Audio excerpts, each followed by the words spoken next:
Thank you, and welcome to our third actual webinar that we've hosted as a CERA organization. First one for this academic year, though.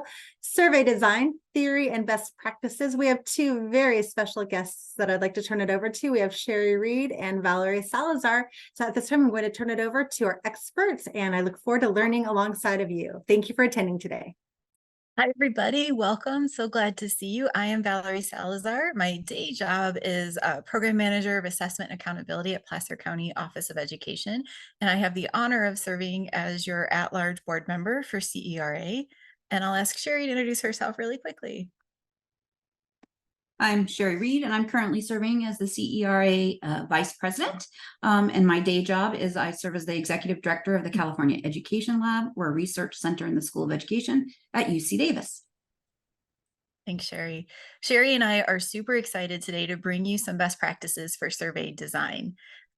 We bring very different lenses to this work at the county office. I do surveys for things like LCAP feedback and figuring out what's working and what's not working, whereas Sherry does a lot of surveys for research. And so we have a handful of goals for today that we hope to accomplish by the end of the session. We're going to spend a little bit of time exploring what the human brain does when we ask questions and learn about the cognitive process that we go through when we provide a survey response. So we'll get a little geeky with research. We'll also explore a handful of reasons why people sometimes give you bad data. They give you bad information on a survey, and we all know that isn't always helpful. So we'll figure out reasons why people do that and then pair it with some resources of how to avoid that. We'll also define specific qualities of good survey design, and we'll suggest some best practices. And Sherry and I will share a little bit about our journeys with surveys and the changes and experiences we've had that led to good information. At the end, you'll have an opportunity to practice revising some not so good questions into better questions that will hopefully give you some useful information. That's what we hope to do today. This is how we'll get there. Yeah, we'll spend some time learning about the stories, hear research, get some best practices, and then you'll have a chance to practice. Okay. So to get started, we have this example of a question from an actual survey that I got on my cell phone from a clothing store. I was motivated to participate in this survey because if you completed it, you were entered for a $200 gift certificate to the clothing store. So I automatically had a little bit of extrinsic motivation. This is the question. Based on how you dress most often for work, please explain what that style looks like as it relates to specific types of apparel. For example, blazer, cardigan, blouse, etc., and details. What the heck are they asking me? How I most often dress for work. Do I wear a blazer, cardigan? Well, sometimes I wear blazers when I have big meetings, but on Fridays, sometimes I dress down. So do you want to know if I wear a cardigan every day or, oh my goodness, and details? And then look at the options. Every day, 2 to 3 times per week. Well, some of these things I wear every day, but I don't wear a blazer every day. It was so hard to answer this question. By the way, this was one of the first questions on the survey that I quickly became disinterested, but I pursued because I wanted to be entered for the gift card. But at the end, my answers were not reliable because I was just clicking, right? This is an example of one of the questions that was on the survey. I'm sure a lot of you have seen questions like this where you're like, what are they asking me? We want to avoid writing questions where our participants are like, I don't know what they're asking me. We want our questions to be really clear and give helpful information. So that's an example of a bad question. I want to hear from you though. In the chat, if you could go to the, yeah, thank you. In the chat, if you could type your answer to this question. In the past year, how many surveys have you taken? In the chat, in the past year, how many surveys have you taken? 10 or so, 20, 5. Ooh, I want to be that 5 person. Dozens, 30 plus, 40, 10, 1 million surveys, Tracy. Hard to remember a whole year. Okay. Yes. Take a look at the types of responses in the chat here. First of all, we all take a lot of surveys, right? And so many that were like, I can't remember, or there was a million of them. I have no idea. All of those are valid answers, but look at the variety and the types of responses that you chatted. Some people put one number, yeah, Gina put 5, Jamie put 20 as a digital number. Some people put words, and some people said dozens, 4 or 5. On the back end, if I were to get these responses in an Excel file, it would be really challenging for me to do analysis, to group those responses into categories or groups to get really meaningful, actionable information. We're going to talk about this a little bit later, but the point of this question was to highlight how important it is to provide response options and to think about the people doing the analysis on the back end and how those response options can be helpful or difficult for someone who's crunching data. We also take a lot of surveys, and we want to make sure we avoid survey fatigue. So on that note, again, in the chat, what's the most amount of time you've spent taking a survey? Maybe 10 minutes, 30 minutes? You guys spent 30 minutes on a survey? Golly, 2 to 5 minutes at the most, Kirsten says. Yeah, half an hour. Honestly, I am surprised how many of you said you spent 30 minutes on a survey. So yeah, 10 minutes. So we'll spend a little bit of time here, but something we want to keep in mind as we design our questions and we think about the types of questions and the types of responses that we're providing is how long it takes our human brain to answer each question, because that adds up to a total amount of time. We're aiming for less than 5 to 7 minutes. Research suggests that that's the target where people start to give bad information, is after 5 to 7 minutes. Those of you who did these 30-minute surveys, I'd be really curious to hear if you thought that your answers at the end of the survey were accurate and reliable. My guess is you might have like started clicking toward the end of the survey. Okay, so here we've highlighted, we're foreshadowing that we need to pay attention to the types of response options that we provide, and just noting that survey fatigue is a real thing. Badly designed surveys can take a lot of time and they may not produce meaningful information. Next, I'd like to take a minute to tell you about how revamping our surveys, one program that I support at the county office, really made a difference. And then Sherry's going to share a similar story from higher ed. So our Office of Education supports a handful of credentialing programs where people, get their teaching credential, their administrative credential, and special ed credentials. And we do these mid-year and end-of-year surveys. We want to check in and see how things are going. We've tried really hard to have consistency across programs for those surveys. And one thing that we've heard for probably 3 or 4 years is that our learning management system, Canvas, was a problem. And people would complain about Canvas in the comments all the time. They didn't like it. I don't like Canvas. Canvas is a problem. And we were like, okay, Canvas is a problem. We didn't know what to do about it. We were really intentional about revising our questions. And we knew Canvas was a problem, so we specifically included a question about Canvas and then gave folks an opportunity for an open-ended response to tell the story behind the data that they were providing. What we uncovered 3 years later was that people were struggling with Canvas because they couldn't find the deadlines for their assignments.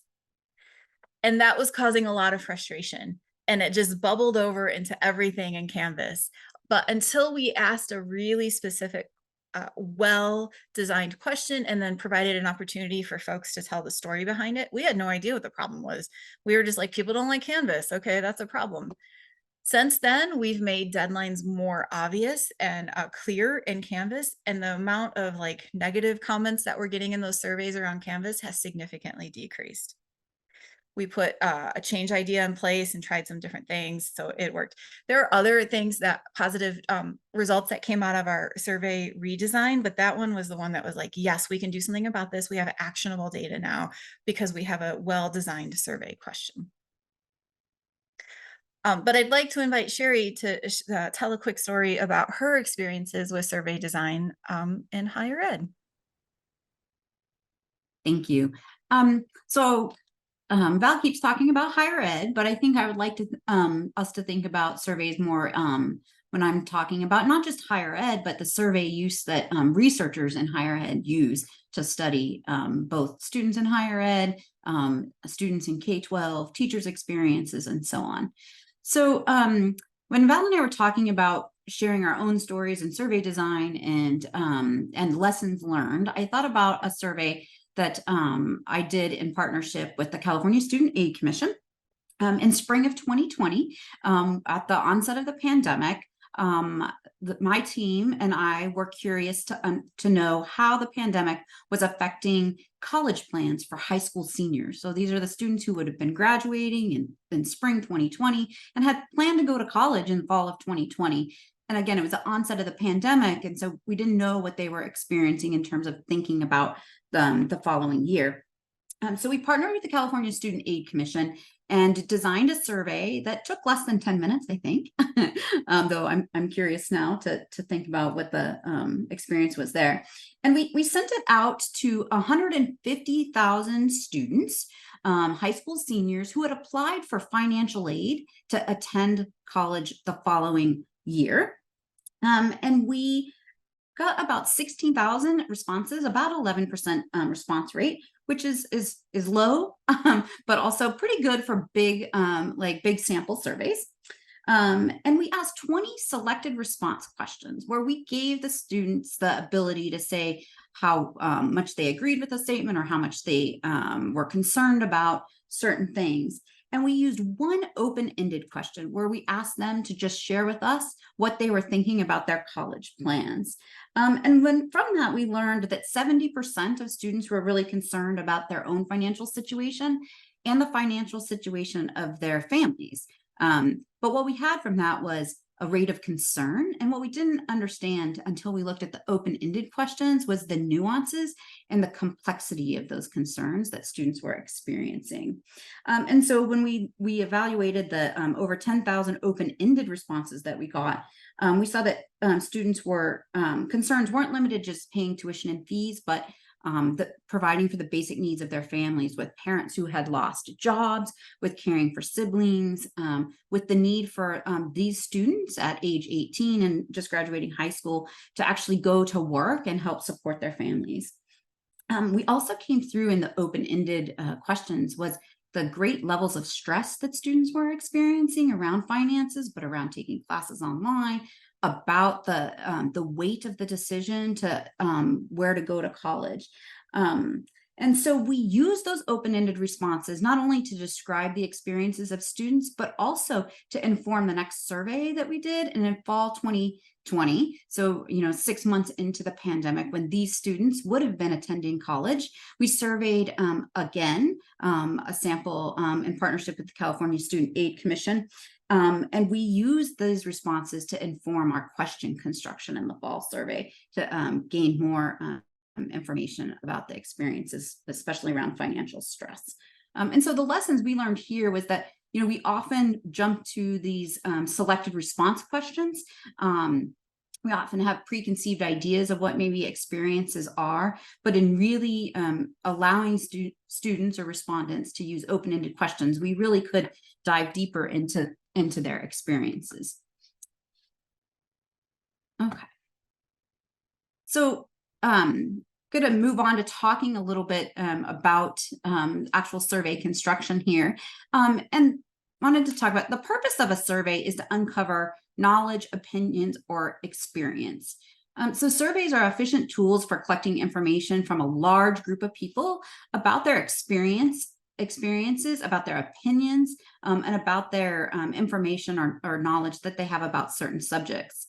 It's also an effective tool for collecting information from people and allowing them to remain anonymous if we wish to do that. Though I think later we'll talk a little bit about some of the pros and cons of anonymity versus identifying your respondents.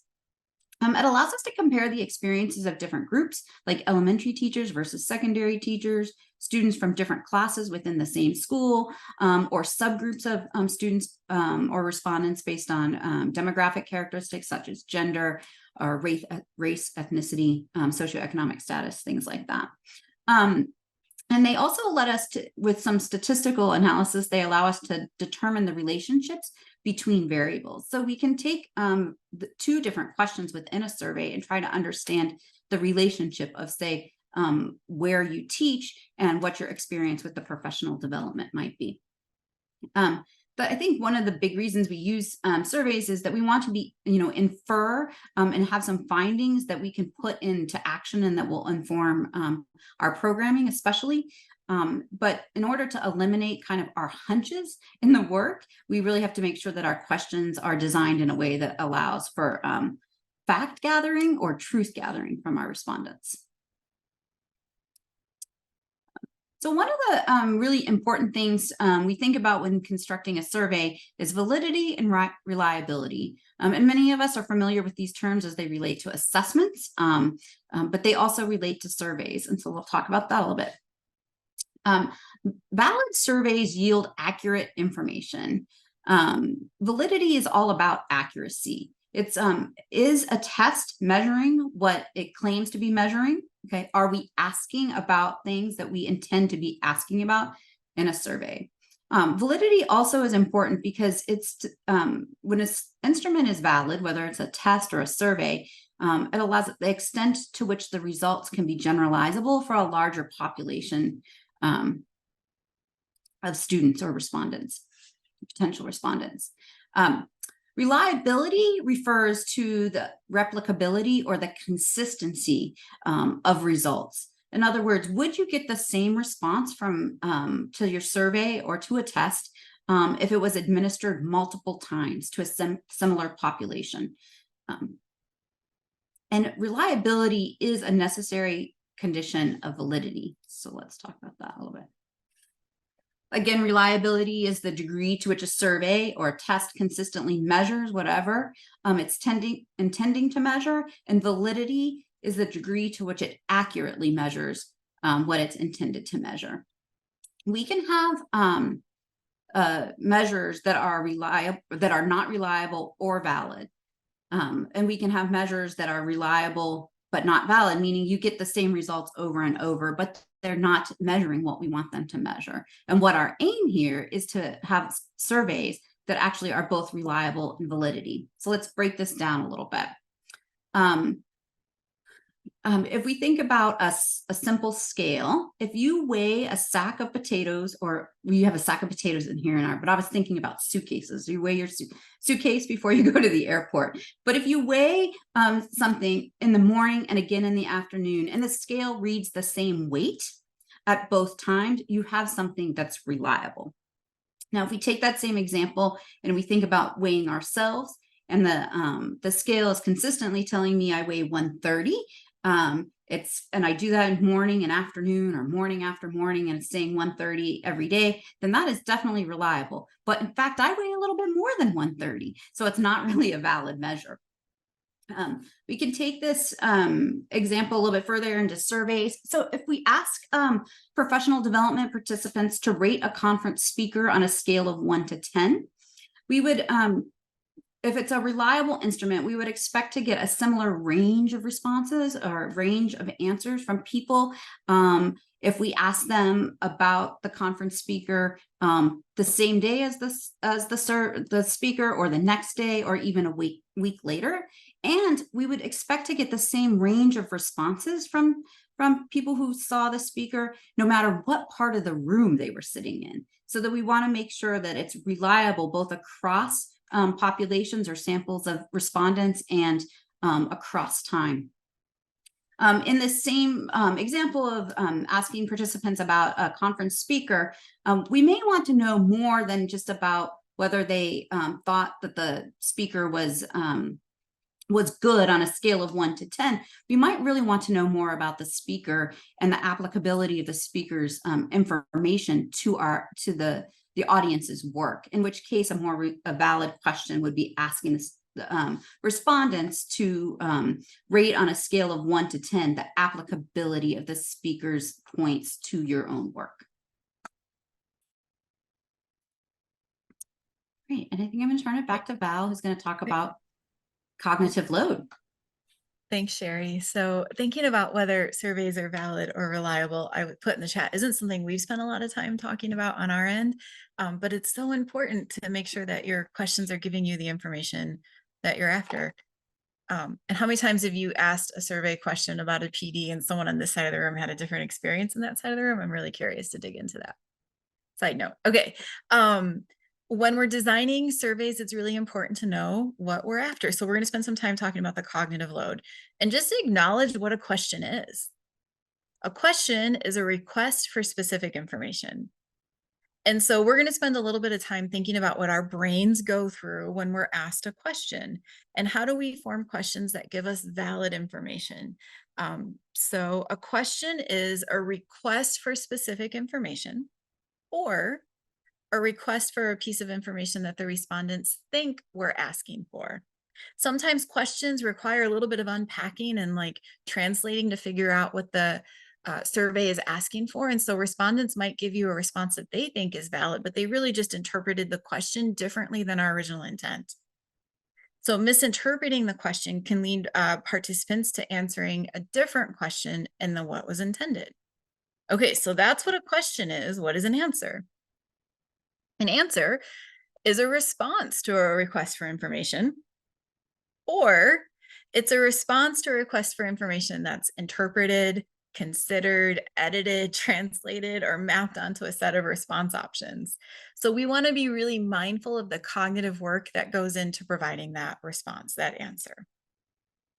So let's take a look at what that cognitive load looks like. There is a cognitive load and our human brain has to go through some steps. Let's take a look at what those steps are.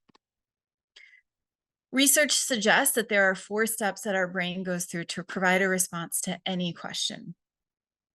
This research is a little bit older, but it's been cited recently, and there doesn't seem to be any new thought on the processes that our brain goes through to provide to provide a response.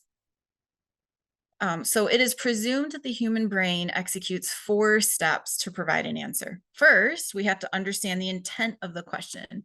What is this person really asking me? Sometimes that's fast, and the answer is yes, no, I don't know. But sometimes you have to do some digging. Because we have to search our memories. When I asked you what's the most amount of time you spent taking a survey, some of you even looked up, I bet, and you kind of started to dig through your memories to locate the answer. And then once you find the answer, you have to integrate it into a single judgment. Sometimes you have to translate that judgment into a response by selecting alternatives. So let me give you an example. This is a question from the National Institute of Health. In what year did you first have an episode of back pain lasting a week or more? So presumably I'm somebody who has back pain, right? So this is what my brain goes through to provide that answer. First, I need to understand the intent. Okay, it's asking me about back pain, more than a week, the first time, and what year. If I missed any one of those pieces of information, I might do steps 2 through 4 in a way that doesn't give helpful information. Okay, but I've got those 4 pieces. So now I'm going to search my memories. When was the first time I had back pain for a week or more? I think it was when I picked up my 2-year-old daughter. Yeah, that's when it was. Okay, my daughter was 2. I picked her up. I had back pain that lasted for a long time. I'm going to integrate it into a single judgment. Okay, she was born in 1992, so maybe that was like 1994. This is all made up, by the way. But so 1994. Okay, translate it into a single response. This survey happens to have a drop down that's like with all the years, you know. And those of us who are older and we have to pick our birth year, it's like we keep going and going and going, and then we miss it and we have to go back up, right? So all of that takes time. Scroll down to find 1994. There it is, done. That whole thought process to answer that question could take up to a minute or longer, depending on how far back in your memory you have to dig to integrate those memories into a single judgment. We want to be mindful that we ask questions of our participants that don't take quite as long to go through all 4 of those steps. Sometimes people will give you bad data though. Why? Also based on research, more recent this time, from Krosnick and Pressner from 2009, providing an answer can be cognitively demanding, and people are motivated to give you good answers for a variety of reasons. There's this continuum here. Sherry, if you could click one more time, thank you. On the left side, there's this concept called satisficing. It's a real word. It doesn't seem like a real word, but it is. And then on the other end of the spectrum, there's a concept called optimizing. People who are satisficing don't understand the intent of the question. They might skip one or more of those steps in that 4-step process. They look for cues and they just select an answer because they're like, I don't know. How many of you have answered a question before and you're like, I don't know. Yeah, Jamie, yeah, I've done that. I don't know. I want to go to the next one, so I'm going to click something. We don't want that. We don't want people to throw their hands up and satisfy. On the other end of the continuum, there's this optimizing concept, and people are motivated to give you good responses, and they take the time and they do the work to go through the cognitive steps to prioritize information and give you really good information. Sometimes people become fatigued, disinterested, or distracted, and they might kind of oscillate at any point on this continuum between satisficing and optimizing throughout your survey. We want people on the right side. Yeah, just to summarize, people who satisfy their questions where they're like, I don't know, that's bad data. That's not helpful. But when people are committed and motivated and they go through the steps to give you a valid and reliable answer, that's good data. We want to be on the right side. There's a handful of things that we can do to avoid satisficing. So sometimes people do that mental coin flipping, or like, I don't know if it's this one or that one, so I'm going to go with that one. One thing that we can do to avoid that is be consistent with the order of the options. This is what I mean by that. If your survey is left to right or top to bottom, depending on how your options are populating in Google Forms or Qualtrics or SurveyMonkey, always the recommendation is to always put the positive choice first or last, so that we have less mental work to do to understand what those options are. We're going to dig into that a little bit more later. Sometimes people agree with suggestions. Research suggests that we avoid yes, no, or true or false options. But Sherry can come off mute here because we both have differing opinions with research here. We at PCOE, Placer County Office of Ed, do use yes, no, maybe questions because it's quick. So here's an example. Would you recommend this program to others? Yes, no, maybe. That's what we need. If we want something more specific, we'll answer a follow-up question. Sherry, you had some pushback to this recommendation too. I did. Yeah. So we use yes, no questions in research quite, not quite frequently, but often enough that I think it's worth mentioning. We use them for screening respondents in or out of a survey. So, for example, we have approval to give surveys to high school students, but they must be 18 years of age or older and approved by our IRB. And so one of the first questions we ask them is, are you 18 years of age or older? So yes, they continue. No, the survey ends. We also use yes, no questions for in survey branching. So if we want to give different sets of questions to students with different experiences, we might say, are you currently enrolled in college? Yes. Then we'll give you a set of questions that are about your experiences in college. If you answer no to that, we might give you a series of questions that are about why you're not enrolled in college. What are the barriers to higher ed? And then I would just say with true false questions, I agree that, to avoid using them. But in one instance, I found them quite useful, which was with early elementary school students in climate surveys, where we asked them to say true or false to statements, in their reaction to those. Yeah. Thanks. Mm-hmm. Sometimes people will say, I don't care. I don't have an opinion on this one. I've done that before. And so the recommendation is to avoid neutral options. This is a soapbox I will stand on forever. Me too. Whenever I do Likert scales, I never, ever, ever do odd number of responses. I will never give you 5 responses so that the middle one is neutral, because people who don't care will give you the neutral response. Or if they're not invested in the survey, they'll just give you the neutral one. There is a little bit of conflicting opinion and research around this, but for the purposes of the surveys that I administer, I avoid neutral responses. Sometimes people will give you the first reasonable response. Yeah, that sounds good. I wear blouses 3 times a week. Sure. Sounds good. Click. And one way you can do that is differentiate option choices so that they're not confusing. We'll spend some time talking about that too. Okay, those are some things we can do to move to the right-hand side to get people to optimize the responses that they give us. But let's get more specific. So we're going to share with you 10 best practices. We said 10, but we think maybe there's 12 or 13 in the slide deck. So apologize if our math is not very good.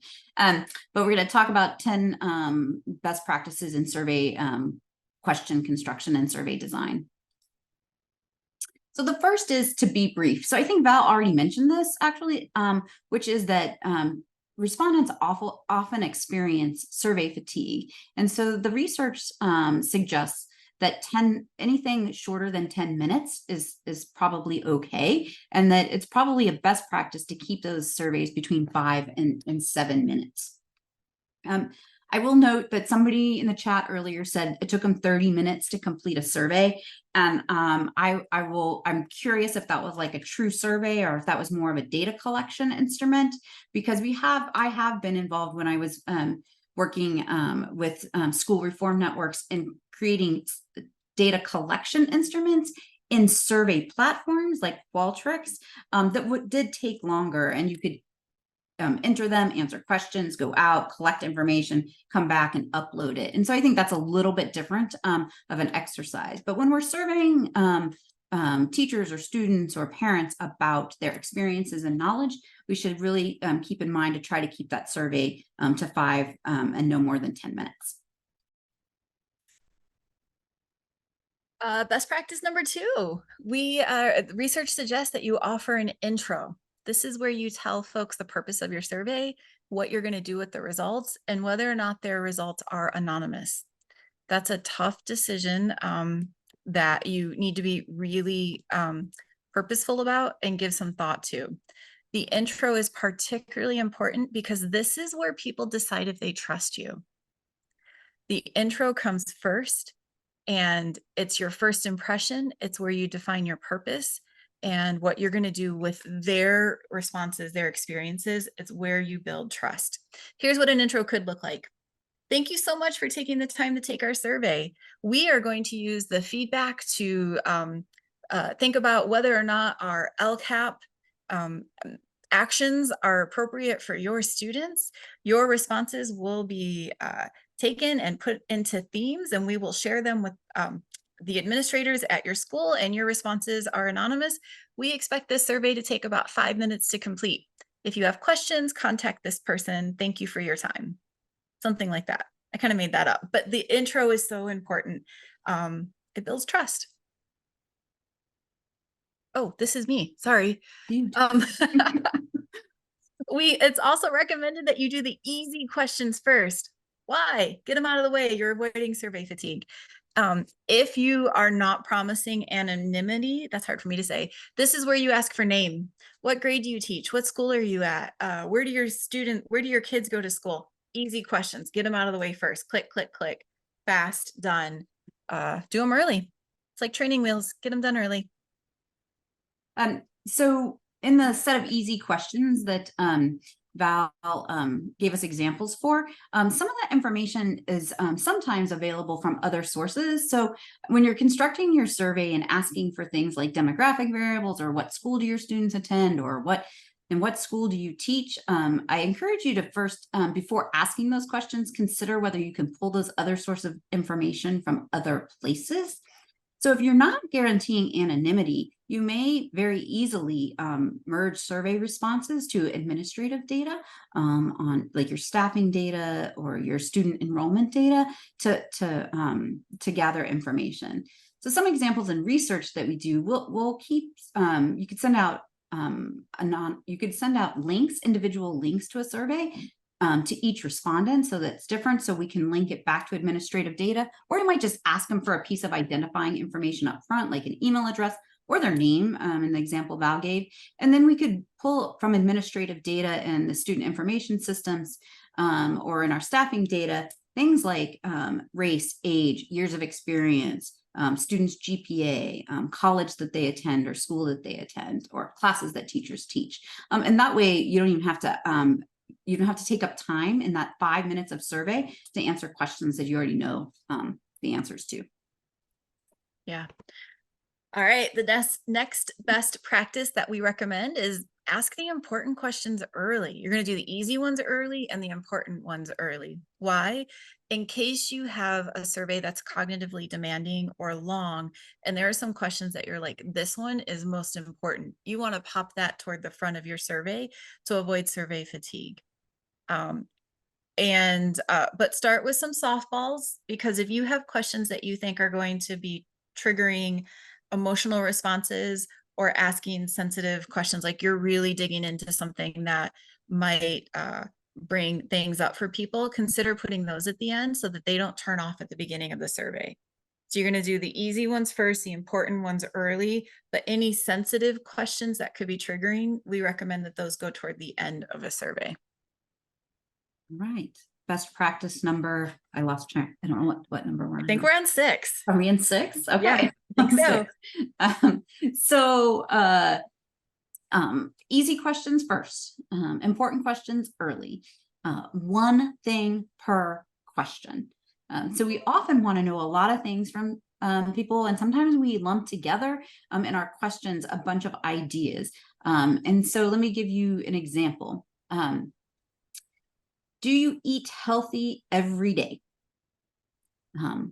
That's asking a vague question, right? Which might yield a response on we have to define what's healthy here. So we need to be specific, and one thing per question. So if we're specific, we have to define what healthy is. So we might revise the question to be, do you eat fruit and vegetables every day? So that is defining healthy, and we've gotten rid of that vague term and been specific. But it's asking 2 things, because you might eat fruits every day, but not vegetables. Or if you're like me, you eat vegetables every day, but maybe not so many fruits. So the question should be split into 2 questions. Do you eat vegetables every day? Do you eat fruit every day? And we have to be specific in our language, and then one thing per question. So one question then in some of the surveys that I talked about earlier that we ended is, how concerned are you about paying for basic needs? We asked a question about basic needs, but we didn't define it. So when we need to define what we mean by basic needs, because in our head that we think of like housing and food and and things like that. But it was better to break the question into 2 things. How concerned are you about paying for housing, and how concerned are you about paying for food? And then we actually said, how concerned are you about paying for transportation? Because in our mind, that was a basic need for going to college. I really like that example, Sherry, because I'm thinking about the actions that could result from it. Like at the county office, we have some funds that we can help people get food, but we can't always help with housing. We'd have to use a partner for that. So breaking it up is actionable. Okay. In education, we are guilty of jargon and acronyms. I've probably used 50 acronyms today. Seems straightforward, but we want to acknowledge that this is really important, that we use simple, direct language and we avoid jargon.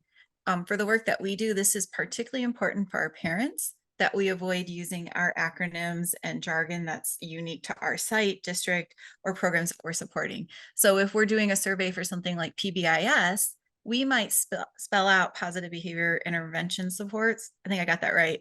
Or we might spell out what LCAP stands for. Or instead of saying LCAP with our parents, we might say our 3-year plan. Instead of saying PBIS, we might say our behavior system. And so just be really mindful of the jargon that you're using when you're surveying your participants. And I would just add the jargon out for surveying parents is really a good example. I also think that making sure that your language is age appropriate, especially when you're surveying students, is really important. So we have to avoid words that like elementary school students might not understand, like my teacher is nice to me is better than my teacher treats me fairly. You have to just define the words that the students will understand. So directionality of a survey matters. So first of all, we think about be consistent with the number of response options that we provide per question, and especially when we're using Likert scales. So Val talked earlier about not having a middle option, but we want to make sure that we're not going back and forth between 3 possibilities and 5 possibilities if we're taking out that middle option. So when we think about frequency might be another, like a good example. We talk about daily, weekly, monthly, and we want to use the same from across multiple questions if we're asking, because that cuts down on the survey fatigue that respondents might experience. It's also important to keep the questions and statements in the same direction of positive or negative response. So let me give you an example here. My teacher keeps an orderly classroom. Agreeing here might signal a positive learning environment, that the teacher keeps an orderly classroom, which allows me to learn. If we ask the students the next question, my classmates often interrupt my learning. If students agree here, they're signaling a negative learning environment, one that's disruptive to their learning.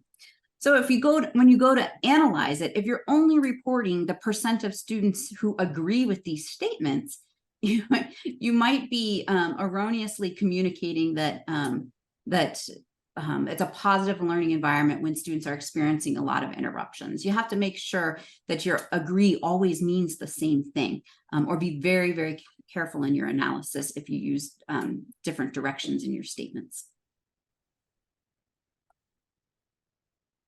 And I'll just piggyback on that really quickly, because the example, the photo up there had smiley faces, frowny faces, and neutral faces, I think. And we once did surveys with 5-year-olds, and it was really hard. And so I dug into research to see when it was appropriate. And research suggests that these emojis are thumbs up, thumbs down emojis or smiley faces are appropriate for kids 5 and younger. So if you were ever surveying your littles, and maybe you push that up to 6, I don't know. I can't imagine like first graders really reading a lot of words. My point is, avoid using emojis for adults, for sure. But if you have littles, then they might be appropriate for that cognitive load. Cool. Are you guys all with us? Everybody's here. We're cruising right through. We're doing best practices for survey design. And this is another soapbox I will stand on. Label your responses, please. Thank you, Lourdes. You know, I'm a data geek. I get the Excel files and I analyze it all. And it is so nice and pretty when there are numbers that I can like find averages of. But when you're taking a survey, it is critically important that you don't give a scale of like 1 through 4, but you actually put some words behind it on those Likert scales. This is why my interpretation of a 4 could be a whole lot different than your interpretation of a 4.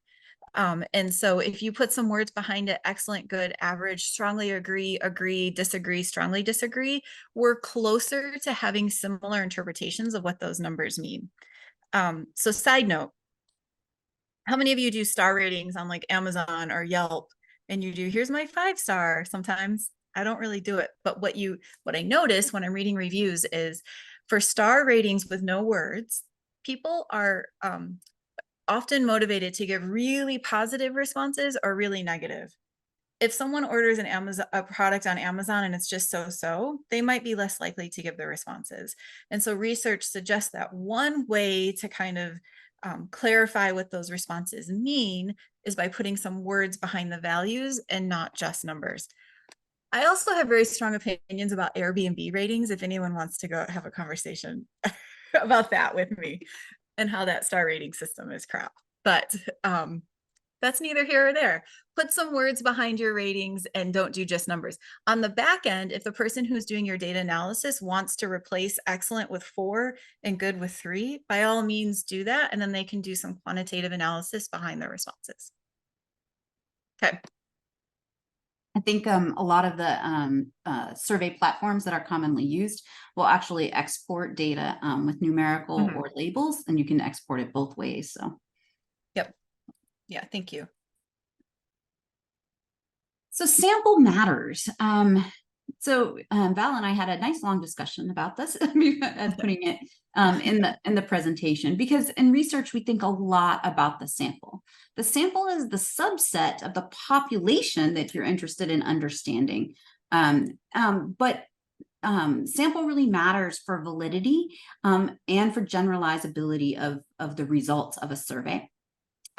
So I think a lot about like erroneous assertions are really sometimes good statistical methods apply to a bad sample, especially when you have a low response rate. So back to the Yelp or the Amazon, who actually puts up reviews?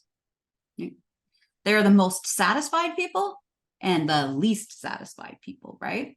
So the responses aren't necessarily generalizable to the whole population of people who have bought a certain item or gone to a certain restaurant. Because all of those of us who are like in the middle, like it was okay, but it wasn't great, but it wasn't bad, we don't say anything, right? So we have to be really aware of like who we're sampling. So we want to make sure that that sample is representative of the population of interest. And it's especially important when the sample or the population is small. So when I say representative, I mean that looks like the population in terms of a number of factors. And those factors aren't set in stone. I mean, the easy ones that come to mind is we want to make sure that it's representative, surveys are representative of the gender or the racial ethnic composition of a population, but it also matters like teacher experience level, right? Like if we're asking students about their homework time, it matters that we have students who have working parents and students who have parents that stay at home, because that might impact the amount of time they spend on homework or reading. And we want to make sure that the sample that we're surveying is representative. I'm going to say this: size matters. Bigger is better, right, when it comes to surveys. But Val and I really discussed that that's really hard sometimes, especially in schools. When we're doing research, in the field, and we send out, 150,000 survey, links, or invite 150,000, and we have a big sample. But when you're surveying parents, right, it's really hard sometimes to, even if you send it out to all, you might get a very low response rate, which in turn results in a small sample. So we recognize that it's really hard, but you strive to get as most representative and as big a sample as you can. Some things to get a good sample, or to increase that, is to incentivize participation. There's mixed research about this, whether paying people to take surveys is a good or bad thing. But I think sometimes just communicating your purpose sometimes is enough incentive for people to participate if they know it's going to inform programming or changes at the school.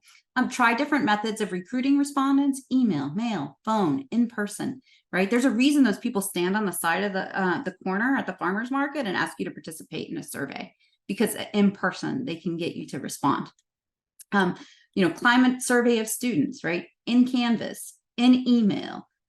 Where I got the best results with climate surveys from students was not just an email asking them to participate, but was when the teacher said, we're going to take 20 minutes to take this climate survey, right? So they carve out time for that.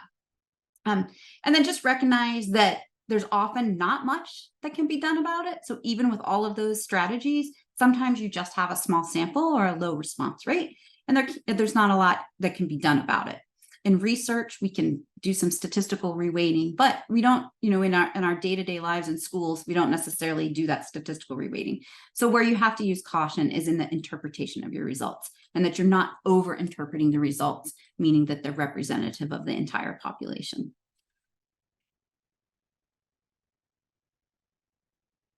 Thanks, Sherry. And just acknowledging in the chat that Elizabeth agrees that incentives help.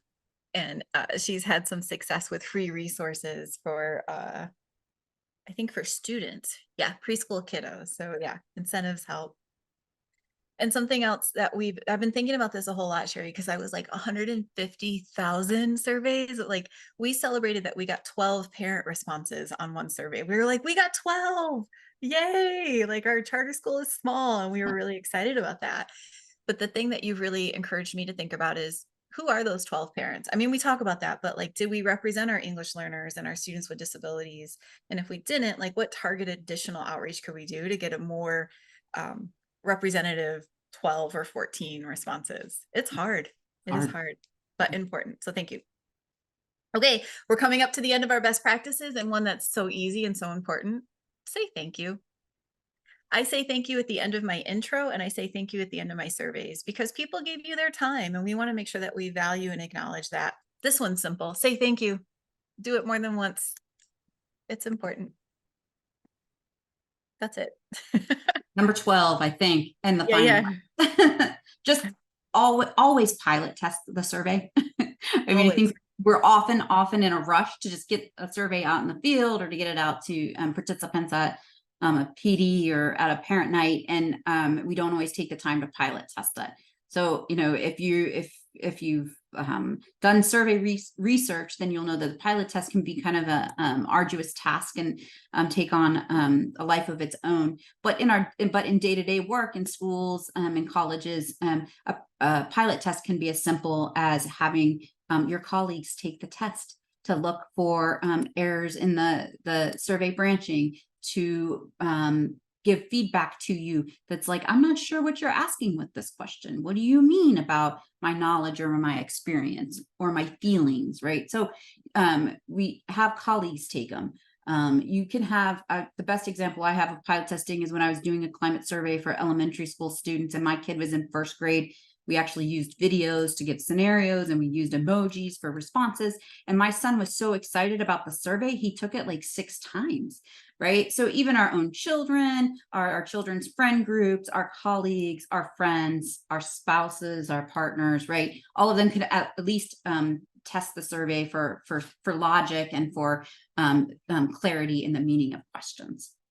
And I won't talk about pilot testing research surveys. We'll save that for another time. Hey, so those were our best practices. We told you things like do important questions early, do the easy ones first, do quick, short surveys. But here are a handful of things that we would encourage you to avoid. Those double-barreled questions that have and or, the example that Sherry gave with, do you eat fruits and vegetables every day? That's a different question than do you eat fruits or vegetables every day? And so that's asking one thing per question. So sometimes I'll have someone skim my surveys and ask them, do you see an and or, and then I get rid of it, or I make it 2 questions. Double negatives, they're just confusing. So avoid those. And then all types of assumptions. This one is hard when we're in the weeds, boots on the ground doing the work. And so one way that you can avoid the assumptions is by having someone pre-test your survey for you. And then just try not to be leading or biased. You know, does your teacher, I don't know, yell at you every day? That's a bad example, but like you're leading that, oh yeah, my teacher does sometimes yell, so I might answer that differently than if the question were worded differently. These are things to avoid. Okay, so I want to give you guys some think time. However you take notes, whether that's on paper, on your computer, or on your cell phone, if you could number your paper 1 through 3. Next to number 1, write down one best practice you can easily apply to your next survey. What's one best practice you could easily apply to your next survey? Be brief, offer an intro, easy questions first, consider other sources, important questions early, one thing per question, simple, direct language, label responses, all that good stuff. Next to number 2, what's another best practice you could easily apply to your next survey? And finally, next to number 3, what's a third best practice you could easily apply? Okay, I'm going to break the rules here, Nikki and Allison. I'm going to ask for a volunteer to come off mute and share a best practice that they could easily apply. You're also welcome to drop it in the chat. What are some things that you think you could easily plug into your next survey? Come off mute or put it in the chat. Raise your hand. Yeah, Elizabeth. Yeah, I don't know. I just think we do not do an effective job of keeping our intro brief and really like we often over explain like way too much. Like the purpose of this survey is to ABCQ and we say a million different things. And I recognize that we could be losing people just if they have to read for a couple of minutes. That's the couple minutes they had to give to it. Yeah. Yeah. Keep the intro brief. Yep. One solution we found for that, Elizabeth, is to put only the necessary stuff above and put a click for if you want more information about this project or about the LCAT process or whatever, you can click and some people will follow it and then you can have it open in a new window so that you don't have to put it all right there in the survey. But and if people want it, they can have it. Right. Yeah. Yeah. Love that. Lucy in the chat said she's going to ask easy questions first and important questions early. Can we have one more person share? What's a best practice that you can apply? Jessica, you are my new friend over here. She said it wasn't one of the best practices, but the idea of not having that neutral response, yes. Yep, totally. Avoid double-barreled questions, those and or ors. Yep, Beth. Cool. Thank you. Okay. Sherry. All right. So in the next 5 minutes, I'm going to tell you everything you need to know about organizing your survey. Not everything, but we'll skim the highlights. Okay, so now you have your questions constructed according to best practices. Now you want to think about where do you place them in the survey. And so one of the things about organizing the survey is to think about grouping together similar content and grouping together similar response types. So I had a doctoral student who was interviewing school leaders about their own personal experiences of racism and sexism and ageism. And so all of the questions about racism were grouped together. Then the questions about sexism, and then the questions about ageism. And that was because once you have a respondent thinking about a certain experience or set of experiences or a certain topic area, you want to keep those questions together, because that way you're reducing the cognitive load as the respondents progress through the survey. Grouping together similar response types. So if you're asking students, maybe college students, about their frequency of different activities, from study groups to school-sponsored like sports, like intramural sports or clubs, to accessing the writing center, those kinds of things. They might be different topics, but the responses that you're asking for are about frequency. And so you could group those questions together so that the respondent only has to think about whether it's daily, twice a week, 3 to 5 times a week, once a week. You give them the set of responses on frequency, and then those stay the same through the different topic areas. That reduces the cognitive load on respondents. So here's an example of grouping similar response types that I think Val provided this. So, opportunities to integrate coursework into my current teaching practice. So this is a survey of teachers. We're asking them about the integration of what they're learning in a course. And the first question is that. The second question is also about their experiences with the coursework. And it's asking about how the coursework might encourage them to think about issues of equity. The last question is about recommending the program to others. So if we group the two questions together about coursework, we're allowing respondents to sink into their thoughts and experiences about the coursework and answer those questions first before we transition to another. One thing that I've used quite a bit in surveys, especially those that might be a little bit longer, is actually putting what in a survey tool might look like an extra question that's really just a direction that helps respondents reframe what we're going to ask them about. So now we have asked you about all of your experiences with racism in the workplace. Next, we're going to ask you to share with us your experiences of sexism. So we can transition and signal people that we want them to think about different things by using a question in a survey tool. We break questions into more than one page. So I think often we tend to just write all the questions and they just kind of all flow, and we're all writing those surveys on our computers.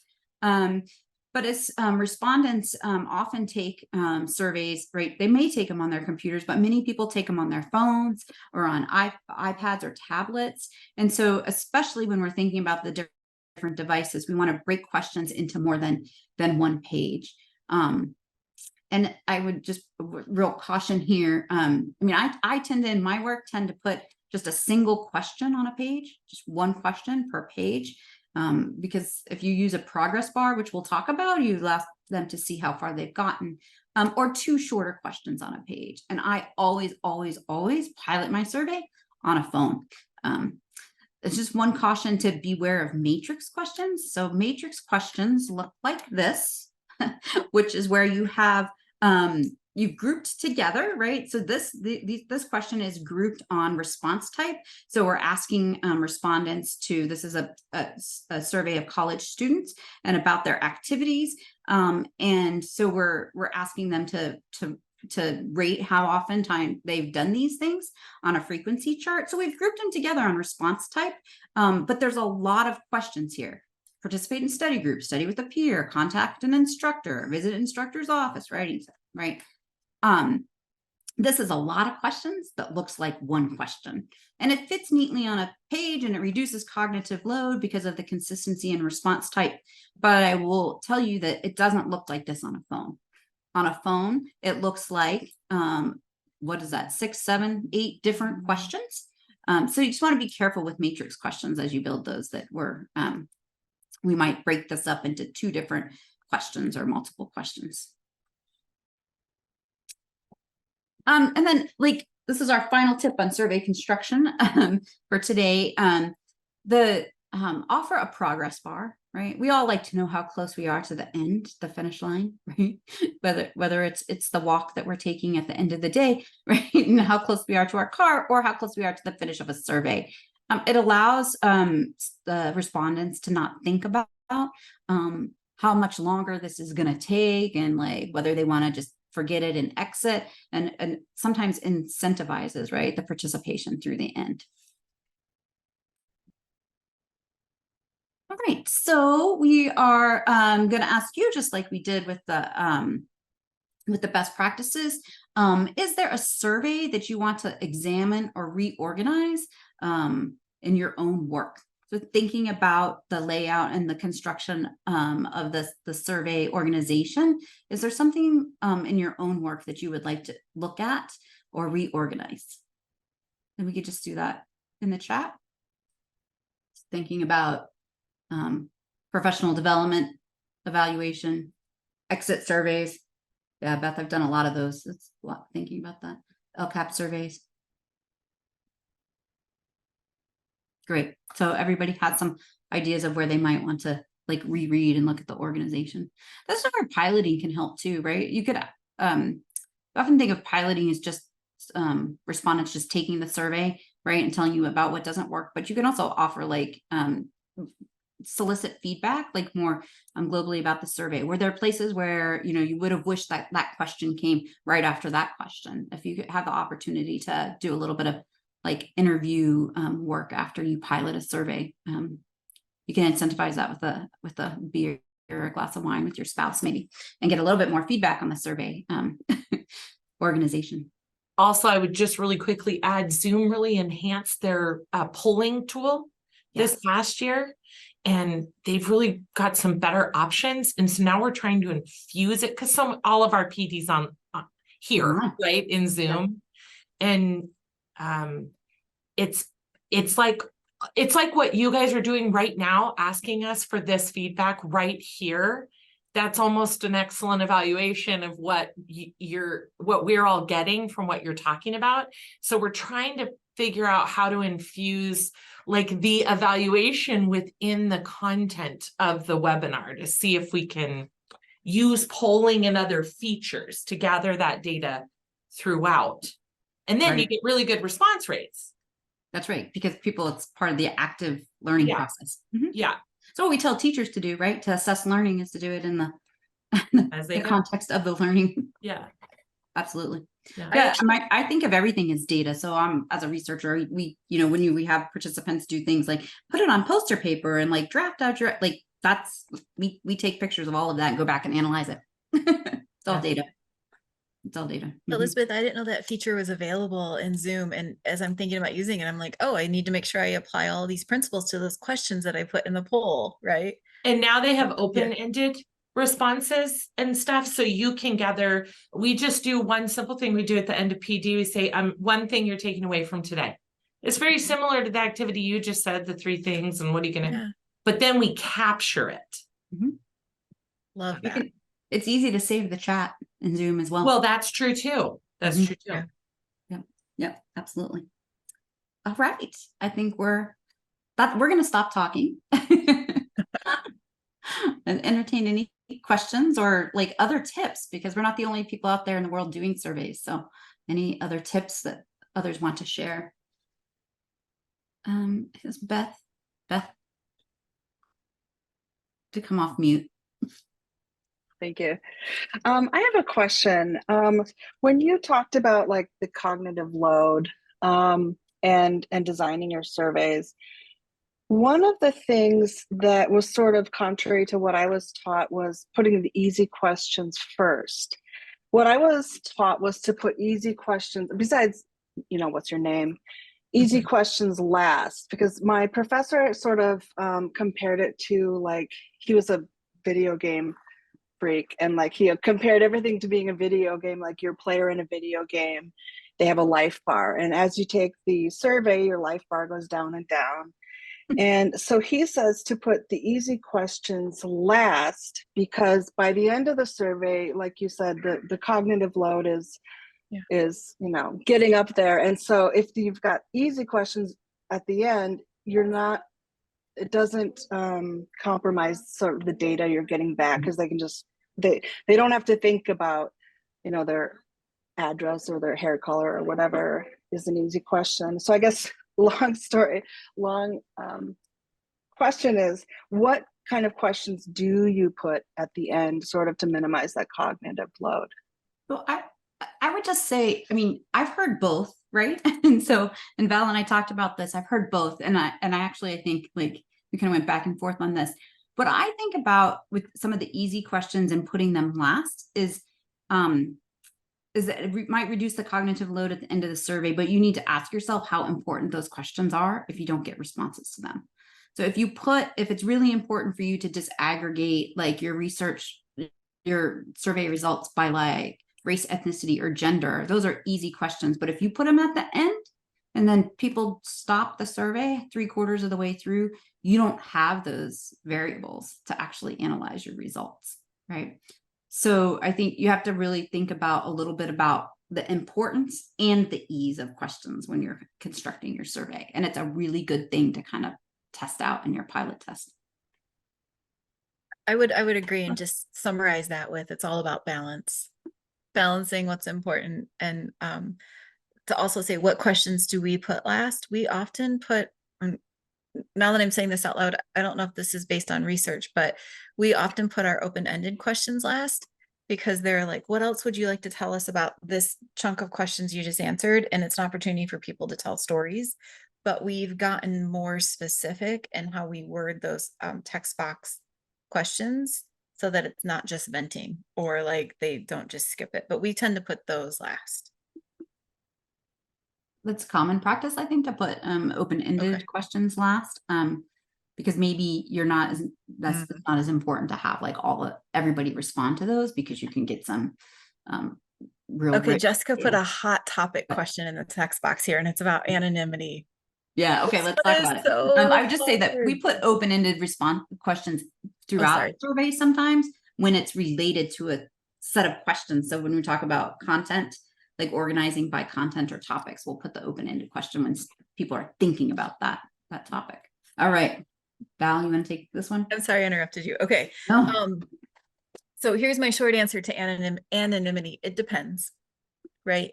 And our stance has been, we value the quantity of responses more than who's giving them. And so we do promise anonymity. It is problematic sometimes.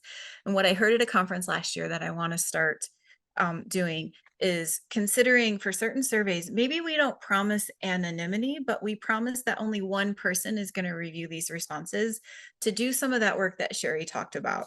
Grouping by ethnicity, grouping by whatever. The person that we promise that we say will promise confidentiality has to be someone that the participants already trust, right? And so we are playing around with that idea. Like our behaviorist is insights all the time. And if we say Kim Wood is the person who's going to analyze the results, she is the only one who will know your name, we have a high level of confidence that people will still will still be vulnerable in their responses. Full disclosure, we have not yet tried this. It's a new concept that we're playing around with. That's where we are with anonymity, but I'm curious what Sherry thinks. It is it's a hot topic. Yeah, I think it's I mean, in research, we hold responses in confidence, but not necessarily anonymity, because we want identified responses in order to link to other things. Mhm. I think a lot of it depends on who's doing the analysis and what the consequences of somebody being identified might be. Right. So I think in work, like that, if the consequences are, you know, job loss or things like that, then, you know, anonymity might be really, really important. I think it really depends on the consequences of, like, Yeah. Or perception of consequences. perception right? of consequences. So we That's have a countywide culture survey. We do promise anonymity, and we only ask 3 questions. Do you work at a school site or in an office? Which department are you in? And I forgot, oh, how long have you been with PCOE? And we were really purposeful, because even if we knew all 3 of those pieces of information, we are not able to identify who the person is, because the culture survey is so important to us that we want people to participate. So yeah, the perception of consequences is high there. So we do promise anonymity. and size of your respondent, your sample matters here, because the bigger, the more respondents you have, the easier it is to not, you know, figure out who's responding. Yeah. Okay. And one more question, and then I guess we got to turn it back to Allison, which is time of day to administer surveys and follow up, deadlines for responses. Yeah, these are all hard questions. Tina, I think time of day depends on your population, right? So during the workday, if it's work related or student related, I tend to think that administrators are often like most taxed in their email at the beginning and the end of the day. So I like to not avoid Fridays and Mondays, avoid 8 a.m. and 4 p.m. Yeah, that, I think it just really depends on your, like, the frequency of survey follow-up. We usually do about 3 times. And if you haven't responded off the 3rd reminder, then you're probably not going to, but you get the most responses from the very first time, it hits somebody's inbox. I don't know if anybody else had follow-up. Allison, you want to close us out? First off, thank you, Sherry and Valerie, for providing us with some very, very valuable tidbits about best practices for survey design, pitfalls to avoid. And I have to remember that double barrel question. I know that's one that I really want to go back and reread my questions, and how to best organize surveys. I know I learned a thing or two by attending today. Otherwise, thank you so much for attending today. It's great to see some familiar faces out there, and I hope everyone has a wonderful afternoon, and we look forward to seeing you in November.